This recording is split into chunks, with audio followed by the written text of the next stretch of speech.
Miners and cofactors. ठीक है, ये आज का हमारा टॉपिक है, इसको हम देखेंगे। और माइनर और कोफैक्टर्स पहले हम देखेंगे 2x2 ऑर्डर के लिए, फिर इसके बाद 3x3 ऑर्डर के लिए। ठीक है, जब आप माइनर और कोफैक्टर पढ़ते हो तो इसके बाद हमारा जो नेक्स्ट टॉपिक रहता है, इसको पढ़ने के बाद वो है एडजॉइंट ऑफ मैट्रिक्स। क्या रहता है? Adjoint of matrix. Adjoint of matrix जब आप पढ़ लेते हो तो इसके बाद फिर आप इन्वर्स निकालना सीखते हो, और जब आप इन्वर्स निकालना सीख जाते हो तो फिर आप सीखते हो कि किस तरह से गिवन पेयर ऑफ इक्वेशन को सॉल्व किया जाता है। ठीक है, तो मैं क्या करने वाला हूँ, सबसे पहले 2x2 ऑर्डर का माइनर निकालना सीखूँगा, फिर इसके बाद कोफैक्टर निकालना सीखूँगा, फिर उसका एडजॉइंट निकालना सीखूँगा, फिर उसका इन्वर्स निकालना सीखूँगा, फिर उसके बाद 2x2 ऑर्डर की ऐसी इक्वेशंस जिनसे 2x2 ऑर्डर की मैट्रिक्स बनती हो, उनका सॉल्यूशन करना सीखूंगा। तो हम ये करने वाले हैं कि सबसे पहले 2x2 ऑर्डर को कंप्लीट करेंगे, फिर इसके बाद हम 3x3 ऑर्डर को कंप्लीट करेंगे। तो आज की क्लास में हम सिर्फ और सिर्फ 2x2 ऑर्डर की बात करने वाले हैं। ठीक है, तो सबसे पहले तो हम नंबर वन चीज़ जो है वो सीखेंगे माइनर्स निकालना। ठीक है, माइनर्स कैसे निकाले जाते हैं, इसकी जो टेक्निकल मैथमेटिकल डेफिनेशन है उस पर हम बाद में जाएंगे। पहले सिंपल लैंग्वेज में समझ लें कि क्या होते हैं माइनर्स। तो उसके लिए मैं एक एग्जांपल ले रहा हूँ। एग्जांपल के लिए मेरे पास यहाँ पर एक डिटर्मिनेंट लिखा हुआ है ABCD। ठीक है, ये इस डिटर्मिनेंट के लिए हमें क्या करने हैं, माइनर्स निकालने हैं। ओके, जब आप माइनर्स निकालोगे तो माइनर्स निकालने के लिए आप M11 निकालोगे। ठीक है, आप M12 निकालोगे,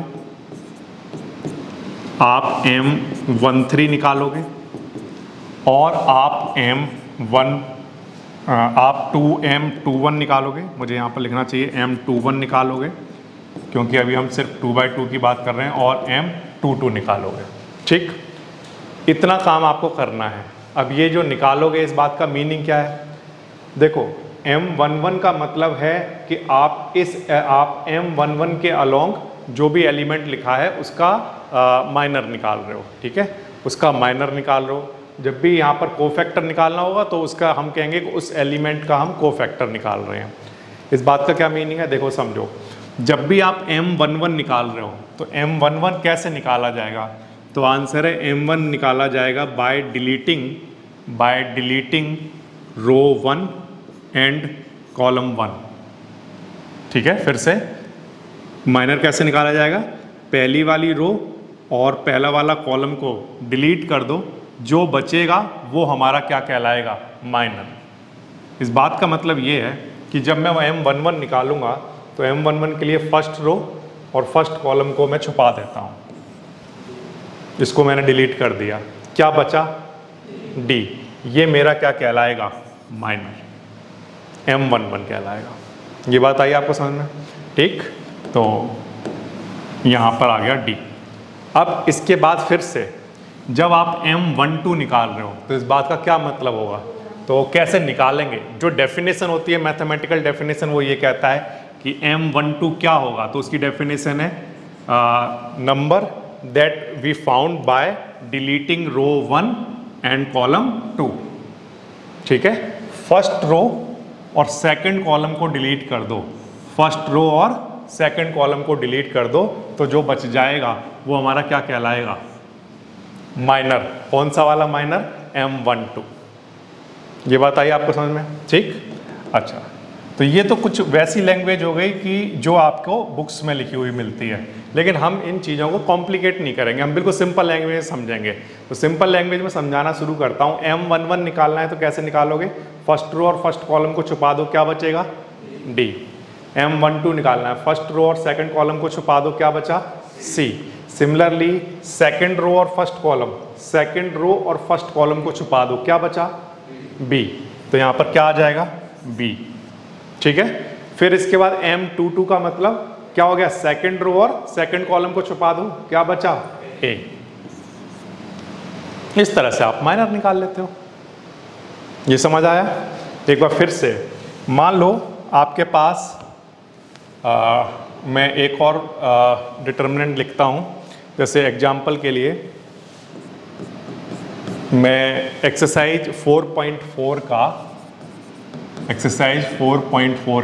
का first part as an example ले रहा हूँ, जिससे दो बेनिफिट होंगे कि हमारा क्वेश्चन भी हो जाएगा और आप माइनर का कॉन्सेप्ट भी समझ पाओगे। 2 - 4 0 and 3, ठीक है। इस तरह का मान लो आपके पास क्वेश्चन आया और आपको बोला गया इसके माइनर निकाल कर दिखाओ। तो माइनर हमें जो निकालने होंगे वो किस किस पोजीशन के लिए? M11 और बताओ M12 और किसके लिए? M21 और M22, ठीक है। तो M11 का मतलब हो गया फर्स्ट रो और फर्स्ट कॉलम को छोड़ दो, तो जो बच गया वो हमारा M11 हो गया। क्या आ गया? 3। M12 का मतलब हो गया फर्स्ट रो और सेकंड कॉलम को छोड़ दो, क्या बच गया? 0, तो ये यहाँ पर आ जाएगा 0। सेकंड रो और फर्स्ट कॉलम को छोड़ दो, क्या बचा? -4, तो ये हमारा आंसर आ जाएगा, ठीक है, -4। And similarly second row second column को छोड़ दो, तो क्या आ जाएगा? 2, ये हमारा M22 निकल कर आ जाएगा। इसमें कोई प्रॉब्लम है क्या? बहुत आसान है ये, ठीक है। फिर से मान लो मैं एक बार फिर से लिखता हूँ क्वेश्चन नंबर 1 का सेकंड पार्ट, जो मैंने अभी आपको स्टार्टिंग में एग्जांपल दिया, तो वही मैं फिर से लेकर चल रहा हूँ। AC और क्या है? BD, ठीक है। अब मैं आपसे पूछता हूँ कि M11 बताइए क्या आएगा? M11, और आपसे पूछता हूँ M12 निकालिए या M21 निकालिए और M22 निकालिए, ठीक है। M11 का आंसर फर्स्ट रो और फर्स्ट कॉलम को छोड़ दिया, क्या बचा? D, ठीक है। M12 फर्स्ट रो और सेकंड कॉलम को छोड़ दिया, B, ठीक है। फिर सेकंड रो फर्स्ट कॉलम को छोड़ दिया, C, और सेकंड रो सेकंड कॉलम को छोड़ दिया, A। इस तरह से आप माइनर निकालते हो। ये समझ आया? कोई डाउट? आसान है बिल्कुल।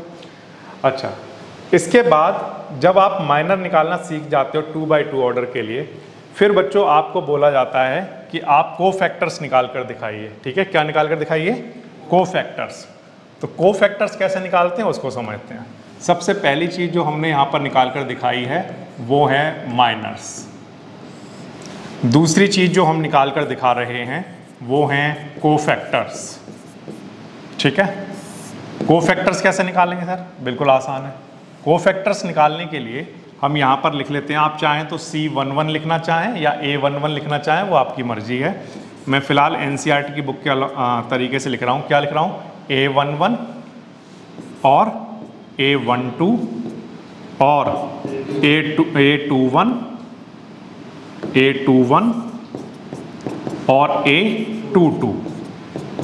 ये A11, A12, A21, A22 किसको शो कर रहे हैं? कोफैक्टर्स को। जब आप कोफैक्टर निकालोगे तो सबसे पहले यहाँ पर साइन लिख लोगे, प्लस, फिर यहाँ पर माइनस, फिर यहाँ माइनस और यहाँ प्लस। सबसे पहला काम आपको ये करना है, आपको पहले ही साइन लिख लेने हैं। साइन लिख लेने के बाद जो इनके करस्पॉन्डिंग माइनर्स हैं, जैसे 11 वाले का करस्पॉन्डिंग माइनर्स क्या है? M11, तो वो वैल्यू आप यहाँ पर कॉपी करोगे, ठीक है। M12 वाले का क्या था? 0। अच्छा, M21 के लिए कितना था? -4, और M22 के लिए कितना है? 2, ठीक। तो फाइनली हमारे पास जो आंसर बचे होंगे वो कितना, यहाँ पर कितना आ रहा होगा बोलो? 3। यहाँ पर आंसर कितना? 0। यहाँ पर आंसर +4 और यहाँ पर आंसर 2। साइन सॉल्व करने के बाद ये हमारे कोफैक्टर्स के आंसर आ जाएंगे, ठीक है। तो कोफैक्टर्स कैसे निकालते हैं और माइनर कैसे निकालते हैं, तो एक बार फिर से ध्यान दीजिए। सबसे पहला काम तो ये कि जब भी हमारे पास 2x2 ऑर्डर का डिटर्मिनेंट दिया होगा तो उसके लिए हम ये करेंगे, माइनर लिखेंगे। माइनर लिखने के लिए M11 का मतलब हो गया फर्स्ट रो और फर्स्ट कॉलम छोड़ दो, ये आ जाएगा, ठीक है। फिर इसके बाद फर्स्ट रो और सेकंड कॉलम छोड़ दो, ये आ जाएगा।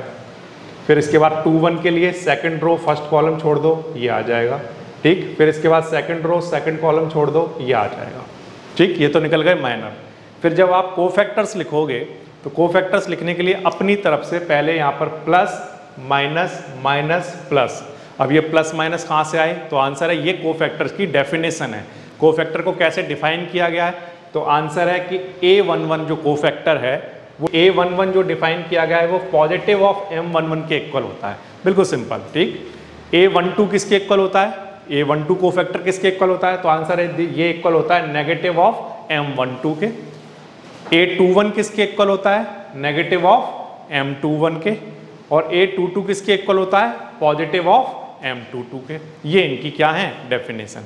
तो आप क्या करोगे? पहले अपनी तरफ से प्लस माइनस माइनस प्लस लिख लोगे, फिर इसके बाद जो माइनस के जो आंसर हैं उनको यहाँ पर कॉपी कर दोगे और फिर इनको फाइनली जो साइन है इनके वो सॉल्व करके लिख लोगे, ठीक है। जैसे एग्जाम्पल के लिए यहाँ पर आपने माइनर निकाले। अब माइनर निकालने के बाद आप सेकंड काम करोगे कोफैक्टर्स निकालना, ठीक है। तो मैं यहाँ पर कोफैक्टर निकाल रहा हूँ, देखिए ध्यान दीजिए। कोफैक्टर्स निकालने के लिए हम यूज करेंगे सिंबल्स कौन कौन से? A11 कैपिटल में लिखेंगे, ठीक है। A क्या लिखेंगे बोलो?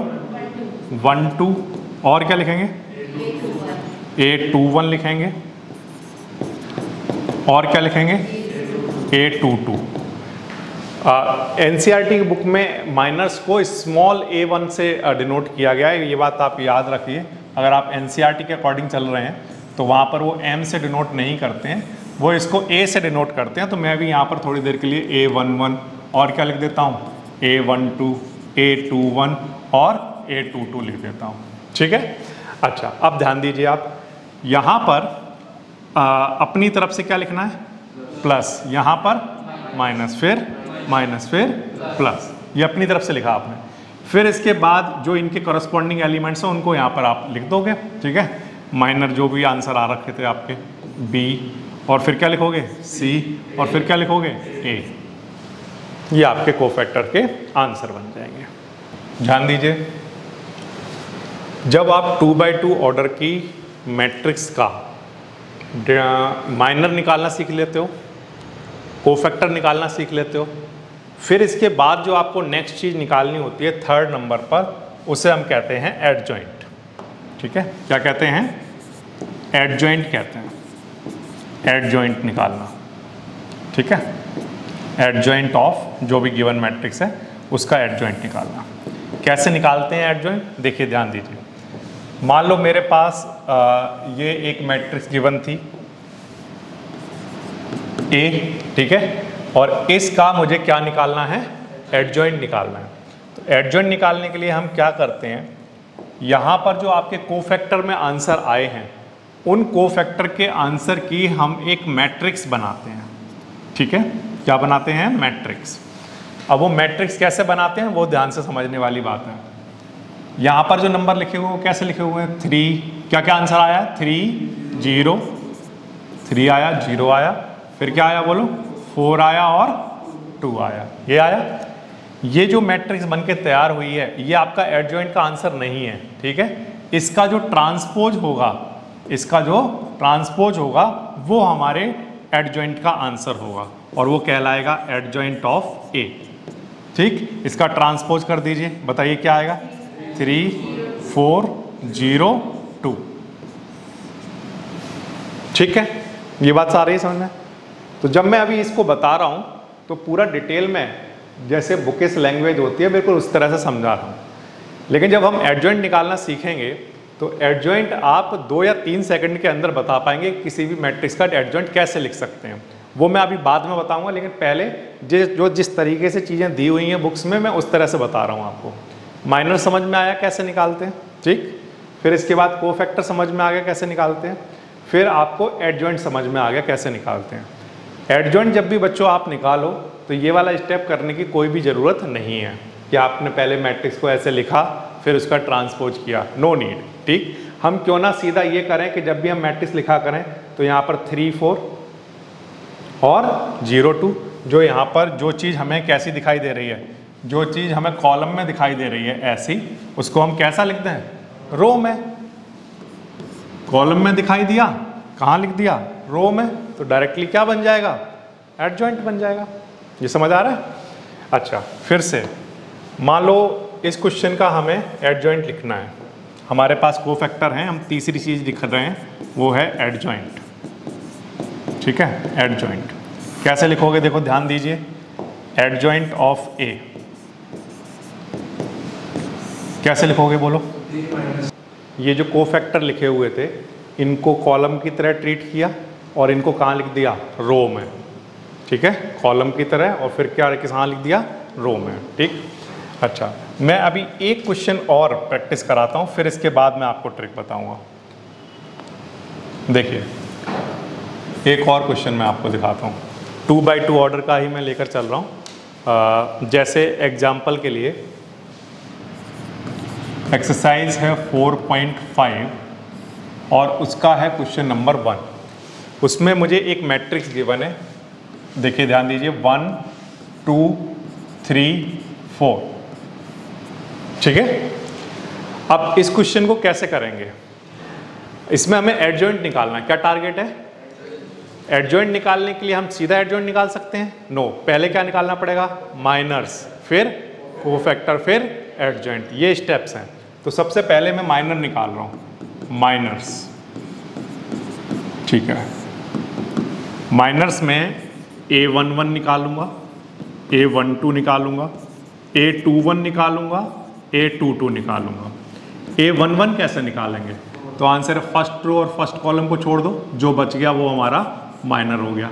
ठीक, फिर इसके बाद A12 कैसे निकालेंगे, फर्स्ट रो और सेकंड कॉलम को छोड़ दो, जो बच गया वो हमारा A12 का आंसर हो गया। फिर इसके बाद A21 कैसे निकालोगे, सेकंड रो और फर्स्ट कॉलम को छोड़ दो, क्या बच गया, 2, वो यहाँ पर लिख लोगे। ठीक, फिर इसके बाद A22 कैसे निकालोगे, सेकंड रो और सेकंड कॉलम को छोड़ दो, क्या बच गया, 1। तो ये आपका माइनर का आंसर हो गया, कोई प्रॉब्लम नहीं इसमें। अब इसके बाद हमें निकालने होंगे क्या, कोफैक्टर्स। कोफैक्टर्स कैसे निकालते हैं, कोफैक्टर्स निकालना आसान है। सबसे पहले हम यहाँ पर लिखेंगे कैपिटल A11, फिर यहाँ पर A12 की ज़रूरत पड़ेगी, फिर इसके बाद हम लोग A21 निकालेंगे और इसके बाद A22। कैसे निकालेंगे, सबसे पहला काम तो हम ये करेंगे, अपनी तरफ से यहाँ पर प्लस माइनस माइनस प्लस लिखेंगे। ठीक है, फिर इसके बाद जो माइनर के जो आंसर आए थे, करस्पॉन्डिंग जो भी आंसर हैं वो यहाँ पर लिख देंगे, 4 3 2 एंड 1। ये समझ आया। अब बच्चों इसके बाद हम क्या करने वाले हैं, इसके बाद हम थर्ड जो काम करने वाले हैं वो क्या, एडजॉइंट निकालना। ठीक है, एडजॉइंट निकालने के लिए मैं जो मैट्रिक्स है, मैंने माना कि वो ए मैट्रिक्स है, तो मैं क्या निकाल रहा हूँ, एडजॉइंट ऑफ ए। अब एडजॉइंट ऑफ ए जब आप निकालोगे तो उसका आंसर क्या आएगा, तो मैंने कहा बिना ट्रांसपोज किए हुए डायरेक्ट निकाल दिया करो। कैसे, इसको ऐसे माना करो कि ये क्या लिखा हुआ है, कॉलम है, इस कॉलम को क्या लिख दो, रो में, तो क्या बन जाएगा, 4 एंड -2, पहले ये नंबर फिर ये लिखो। फिर इसी तरह से इसको कॉलम की तरह ट्रीट कर लिया करो और इसको रो में लिख दो, -3 एंड 1। ये समझ आया, ये आपने क्या निकाला, एडजॉइंट। अब जब आप एग्जाम में क्वेश्चन करोगे तो इस तरह का क्वेश्चन एक नंबर में आ सकता है कि एडजॉइंट निकालो, है ना, लेकिन जब क्वेश्चन आता है एग्जाम में तो ज़्यादा मार्क्स का आएगा और इन्वर्स निकालने के लिए पूछा जाता है। इन्वर्स निकालने के लिए आपको कम से कम एडजॉइंट तो निकालना ही पड़ता है। तो एडजॉइंट फटाफट से कैसे निकाला जाए, है ना, एडजॉइंट कैसे निकाला जाए, फटाफट से कैसे निकाला जाए, तो उसका आंसर ये है कि जब भी आपके पास क्वेश्चन आता है तो उस क्वेश्चन को आप 1 सेकंड या 2-3 सेकंड के अंदर आप फटाफट से उसका एडजॉइंट लिख सकते हो। उसका तरीका ये है कि यहाँ वाले जो नंबर लिखे हैं उन्हें आपस में क्या कर दो, एक्सचेंज कर दो। क्या कर दो, एक्सचेंज कर दो, इनको आपस में एक्सचेंज कर दो, इसकी पोजीशन को चेंज कर दो, और यहाँ वाले जो नंबर लिखे हुए हैं उनके सिर्फ साइन चेंज कर दो।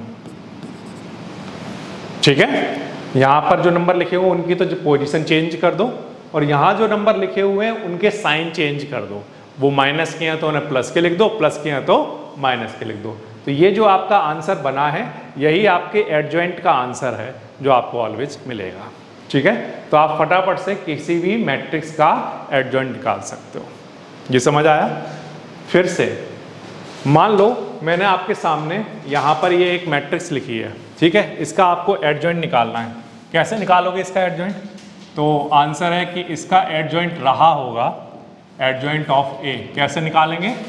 तो इसकी तो पोजीशन चेंज कर देंगे, डी यहाँ पर और ए यहाँ पर, और इनके क्या चेंज कर देंगे बोलो? साइन चेंज कर देंगे, माइनस का सी और माइनस का बी। ये हमारा किसका आंसर आ जाएगा? एडजॉइंट का आंसर आ जाएगा। यही आपका आंसर निकल कर आया था जब आपने एडजॉइंट निकाला, या आपने माइनर निकाला, फिर कोफैक्टर निकाला, फिर एडजॉइंट निकाला। लेकिन आप चाहो तो डायरेक्टली एडजॉइंट इस तरह से निकाल सकते हो। ठीक है, मान लो मैं आपको इस क्वेश्चन का एडजॉइंट निकालने के लिए दूं, इसका आप एडजॉइंट निकाल कर बताओ, तो इसका आंसर क्या आ जाएगा बोलो? एडजॉइंट ऑफ ए कितना? पहले यहाँ पर 3 आएगा, यहाँ पर 4 आएगा, यहाँ पर 0 और यहाँ पर 2। ये कैसे किया? इनकी तो पोजीशन चेंज कर दी और इनके साइन चेंज कर दिए। इस तरह से आंसर आ जाएगा। जो समझ आया? इस तरह से आप एडजॉइंट निकाल सकते हो। ओके, अब अभी तक आप क्या क्या सीख चुके हो? सुनिए ध्यान से। किसी भी गिवन मैट्रिक्स के लिए आप माइनर निकालना जानते हो, ठीक है? फिर आप उनके कोफैक्टर्स निकालना सीख चुके हो, और कोफैक्टर्स निकालने के बाद उनका एडजॉइंट निकालना। ये प्रैक्टिस आपने 3 या 4 क्वेश्चंस के लिए कर ली है, ठीक? अब मान लो एग्जाम में क्वेश्चन आया कि ये जो मैट्रिक्स है इसका इन्वर्स निकाल कर दिखाओ। क्या निकाल कर दिखाओ? इन्वर्स। इन्वर्स निकालने के लिए बड़े आसान तरीके से आप इसका इन्वर्स निकाल सकते हो। मैं यहाँ पर लिखता हूँ 1 2 3 4। ये एक मैट्रिक्स है, ए मैट्रिक्स, ठीक है? इसका एडजॉइंट का आंसर बताइए क्या आता होगा? तो आंसर है सर, इनके तो आप पोजीशन चेंज कर दो और इनके साइन चेंज कर दो। कोई प्रॉब्लम नहीं? ठीक। अब इसके बाद बच्चों ये जो मैट्रिक्स गिवन है ए मैट्रिक्स, इसका डिटर्मिनेंट निकालो। डिटर्मिनेंट हम निकालना सीख चुके हैं पिछली क्लासों में। तो डिटर्मिनेंट कैसे निकालते हैं? क्रॉस मल्टीप्लाई कराएंगे इनका, 1 × 4, फिर इसके बाद माइनस क्या 3 × 2। इस तरह से इसको सॉल्व कर लो। ये आएगा 4 और ये कितना आया 6, तो आंसर कितना आ गया -2। ये किसका आंसर आ गया? ए के डिटर्मिनेंट का। ठीक। एडजॉइंट निकालना आता है वो मैंने आपको बता दिया, डिटर्मिनेंट आप पहले ही सीख चुके थे। अगर आपको एडजॉइंट निकालना आता है और डिटर्मिनेंट निकालना आता है तो फिर आप बड़े आसानी से निकाल सकते हो इसका इन्वर्स। ठीक है, इन्वर्स कैसे निकालेंगे? इन्वर्स निकालने के लिए हम फॉर्मूला यूज करेंगे, ए इन्वर्स इक्वल होता है किसके? Adjoint of A upon A का डिटर्मिनेंट। ए का इन्वर्स किसके इक्वल होता है? Adjoint of A upon A का डिटर्मिनेंट। जब मैं इससे आगे वाली एक्सरसाइज में जाऊंगा जहां पर मैं आपको इन्वर्स निकालना सिखाऊंगा तो वहां मैं प्रूफ करके दिखाऊंगा कि ये कैसे आया। ठीक है, अभी फिलहाल के लिए मैं 2/2 ऑर्डर का इन्वर्स बता रहा हूं। ओके, एडजॉइंट ऑफ ए ये हमने निकाल लिया था। कितना आया था बोलिए? 4 -2 -3 एंड 1। ये तो हमारा एडजॉइंट का आंसर है और इसको डिवाइड कराना है किससे? डिटर्मिनेंट के आंसर से। तो इसको आप यहां पर आगे ऐसे लिख लो, चाहो तो इस होल के नीचे -2 लिखो या 1/-2 लिखो, वो एक ही बातें हैं। ठीक, इस तरह से आप लिखोगे तो ये किसका आंसर आ गया? ए इनवर्स का। आप चाहो तो -2 को अंदर लेकर लिख सकते हो और फाइनली आपका जो ए इनवर्स का आंसर आ रहा होगा वो कितना? -2 1 और 3/2 और -1/2। ये आपका इसका ए इनवर्स का आंसर आ जाएगा। ये समझ आया? ठीक है, तो किसी भी गिवन मैट्रिक्स के लिए जब आपको इन्वर्स निकालना होता है तो आपको क्या क्या निकालना पड़ेगा? तो उसका आंसर ये है कि जब मेरे पास मैट्रिक्स आएगी तो एग्जाम में मुझे सबसे पहले निकालने होंगे उसके माइनर्स, फिर उसके बाद उसके कोफैक्टर, फिर इसके बाद निकालना होगा एडजॉइंट। जब हम एडजॉइंट निकाल लेंगे तो उसके बाद हमें ज़रूरत पड़ेगी उसके डिटर्मिनेंट की। जब डिटर्मिनेंट निकल कर आ जाएगा तब फाइनली हम ये फॉर्मूला लगाएंगे, A inverse equals to adjoint of A upon A का डिटर्मिनेंट, और फिर फाइनली आपके पास इन्वर्स का आंसर आएगा। तो इतने स्टेप्स हैं जो इन्वर्स निकालने के लिए करने होते हैं। नंबर 1 क्या है, माइनर्स। फिर इसके बाद नंबर 2 क्या है, कोफैक्टर्स। फिर इसके बाद नंबर 3 क्या है, एडजॉइंट। ठीक है, एडजॉइंट। और एडजॉइंट के बाद हमें किसकी ज़रूरत पड़ेगी, डिटर्मिनेंट की। ठीक है, डिटर्मिनेंट। और फिर इसके बाद जब डिटर्मिनेंट निकल जाएगा तब फाइनली हम क्या निकाल सकते हैं, इनवर्स। ठीक, तो एक क्वेश्चन के अंदर आपसे ये इतनी चीज़ें दी जा सकती हैं। सिर्फ इतनी ही नहीं, जब आप ए इनवर्स निकालना सीख जाओगे तब आपको एग्जाम में क्वेश्चन दिया जाएगा कि आप सॉल्यूशन करके दिखाओ। तो solution of system of linear equation, वो आपका लास्ट पॉइंट होगा, solution of system of linear equation. ठीक है, लीनियर इक्वेशन। इसको मैं आपके साथ बाद में डिस्कस करूंगा क्योंकि एक ही स्टेप में बहुत सारी चीज़ें हो जाएंगी। फिलहाल मैंने कहाँ तक बता दिया आपको, ए इनवर्स निकालना। ठीक है, तो आपके सामने मैट्रिक्स लिखी हुई है ये, और इस मैट्रिक्स का आपको इनवर्स निकालना है। तो इनवर्स निकालने के लिए सबसे पहली चीज़ क्या निकालोगे, बोलो, माइनर्स। ठीक है, माइनर निकालो। माइनर जब आप निकालोगे तो A11 निकालोगे, और क्या निकालोगे, A12, और A21 और A22। A11 फर्स्ट रो और फर्स्ट कॉलम छोड़ दो, क्या बचा, -6। A12 फर्स्ट रो और सेकंड कॉलम छोड़ दो, क्या बचा, -4। A21 सेकंड रो और फर्स्ट कॉलम छोड़ दो, क्या बचा, 3। A22 सेकंड रो और सेकंड कॉलम छोड़ दो, क्या बच गया, 2। माइनर निकल गए आगे। अब इसके बाद आप निकालो बच्चों कोफैक्टर्स। ठीक है, कोफैक्टर्स निकाल लेते हैं। कोफैक्टर्स होंगे हमारे पास A11, A12 और क्या होगा, A21 और A22। अपनी तरफ से लिखेंगे प्लस माइनस माइनस प्लस। ठीक है, फिर इसके बाद जो इनके करस्पॉन्डिंग एलिमेंट हैं, जो इनके माइनर्स के आंसर है, वो हम यहाँ पर नोट कर लेते हैं। हाँ, A21 के लिए 3 आया है और A22 के लिए 2 आया है। ठीक है, अब इनको थोड़ा सा फाइनली सॉल्व करके लिख दो, जो भी इनके रेस्पेक्टिव साइंस हैं उनको सॉल्व कर लो। तो माइनस का 6 आएगा, प्लस का 4 हो जाएगा, माइनस का 3 और प्लस का 2। ठीक है, कोफैक्टर निकल गए। अब कोफैक्टर निकालने के बाद नेक्स्ट हमारा क्या टारगेट है, एडजॉइंट निकालना। ठीक है, एडजॉइंट निकालना। एडजॉइंट निकालने के लिए हम क्या करने वाले हैं, हम सिंपल सा काम ये करने वाले हैं कि हम यहाँ पर लिखेंगे adjoint of A. Adjoint of A क्या होगा, जो हमारे यहाँ पर नंबर आए हैं 11 और 21 वाले, इनको रो में लिख देंगे। पहला क्या लिखेंगे, -6, और फिर क्या लिखेंगे, -3। फिर इनको लिखेंगे, पहला वाला नंबर यहाँ पर 4 और फिर 2।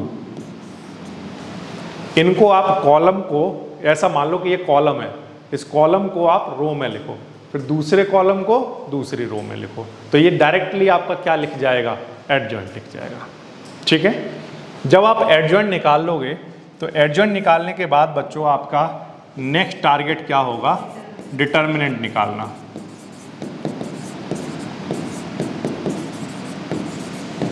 ठीक है, निकालिए। तो डिटर्मिनेंट निकाल लेते हैं। ए का डिटर्मिनेंट, ए का डिटर्मिनेंट आप चाहो तो जब इन्वर्स वाला क्वेश्चन आए तो सबसे पहले ही लिख लिया करो, क्योंकि मैट्रिक्स भी वहाँ पर लिखी होती है, तो आप यहीं पर लिख लिया करो, है ना। ए का डिटर्मिनेंट क्या निकल कर आएगा, 2 × -6। ठीक है, और 3 × -4। ठीक है, कितना बनेगा ये, -12 और +12, कितना, 0। तो ए के डिटर्मिनेंट का हमारा आंसर आया कितना, 0। ठीक, ए के डिटर्मिनेंट का आंसर आ गया 0। अच्छा, इसके बाद 5th नंबर पर हमें क्या लिखना है, इनवर्स। इन्वर्स लिखना है, ठीक है। इन्वर्स का जो फॉर्मूला होता है वो होता है एडजॉइंट ऑफ ए अपॉन में क्या, ए का डिटर्मिनेंट, ठीक है। अब एडजॉइंट ऑफ ए हम निकाल चुके हैं। एडजॉइंट ऑफ ए हमने क्या निकाला था बताइए, ये आया था माइनस का 6 माइनस का 3, 4 एंड 2, ठीक। और डिटर्मिनेंट का हमारा आंसर कितना आया, 0।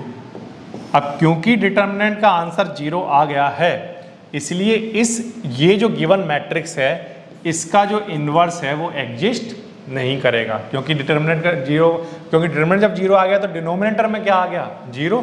और किसी भी नंबर को 0 से डिवाइड करें वो तो क्या होता है, नॉट डिफाइन। तो हम लिखेंगे A inverse does not exist.